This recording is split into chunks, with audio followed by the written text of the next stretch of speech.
After you captured him, what was your security like to keep him under lock and key? The security was I tore up a sheet and tied him to the bed. You did? Yeah, that was about all we could do in those initial hours. The idea was we wanted to get him to a place where he would be safe, where he could recover from his wounds, and where we could begin interviewing him. But the idea was just to keep everybody not with us or his medical team away from him, and that's what we did. There was a group of nurses, and he had the Pakistani military doctor doing everything he could to help him.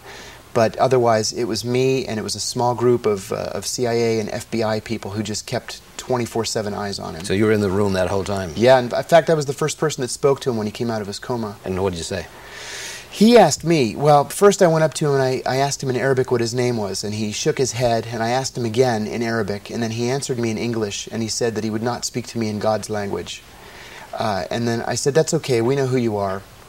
And then he asked me to smother him with a pillow. And I said, no, we have plans for you. And I encouraged him from the very beginning to cooperate and to tell us what he knew. Frankly, there were lives at stake, and we knew that he was the biggest fish that we had caught. We knew he was full of information, and we wanted to get it. One of the reasons why it was of such importance to us that night is the room where he was when the raid began had a table in it, and on the table, Abu Zubaydah and two other men were building a bomb. The soldering iron was still hot, and they had the plans for a school on the table. So we knew that there were immediate threats that he could help us with. A school where? In Lahore, Pakistan. A Pakistani school?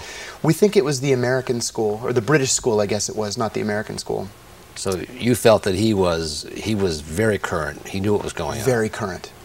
On top of the current threat information, he was so well tied into the Al-Qaeda leadership, and he was highly thought of in Al-Qaeda, and he was very, very good at logistics, that we knew that he knew everybody who was worth knowing in Al-Qaeda.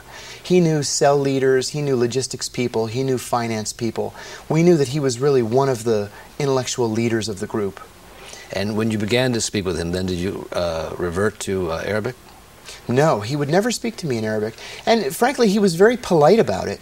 We never exchanged a harsh word. He was an interesting person to sit and have a conversation with, but he would never speak to me in Arabic, and his English was quite good. It was fluent. He was fluent in English? He was. And what was his demeanor?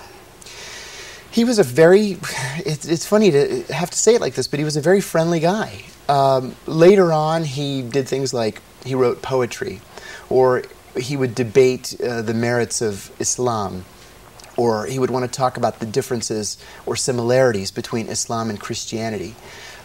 He wanted to talk about current events. He told us a couple of times that he had nothing personal. There was nothing personal against the United States. It was Israel that he wanted to fight. And that the United States was close to Israel, and we had been caught up in whatever it was that bothered him, and he regretted having to help plan attacks against Americans, but because these were in the end attacks against Jews and Israelis, it was something that he felt he had to do. So there was no attempt on his part to deny involvement? Oh, no, not at all. Not at all. He was quite open.